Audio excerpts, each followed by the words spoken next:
Today, the Navy held an Article 32 related to the death of a sailor. We now know the name of the sailor charged. Jackson Bauer is accused in the death of Lyndon Cosgriff Flex at Naval Station Yorktown last year. 10 on your side's Chris Horn was in the courtroom and joins us live. The government explained in court this afternoon how Lyndon Cosgriff Flex died.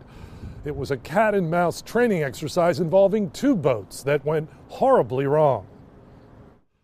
Jackson Bauer was driving a light boat known as Work Skiff 5, and on the bow of that boat was the victim, Lyndon Cosgriff Flex. Right behind them was another small boat trying to drive in their wake. It was part of a training exercise known as Chase the Rabbit. According to the government, Bauer made a turn to the left and then an abrupt turn to the right. The swift change in direction caused Cosgriff Flex to fall overboard. The propeller of the boat struck him while he was in the water. Another sailor jumped in to try to rescue Cosgriff Flex, and according to the government, found him surrounded by a pool of blood. The government says it was Bauer's responsibility to keep his crew safe and should have told Cosgriff Flex to move before making a dangerous maneuver.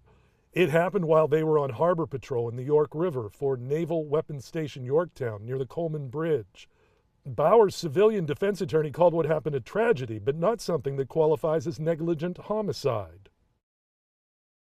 Next week, Jackson Bauer's defense attorneys, the government, as well as family members of Lyndon Cosgriff Flex will all have the opportunity to submit statements or other evidence.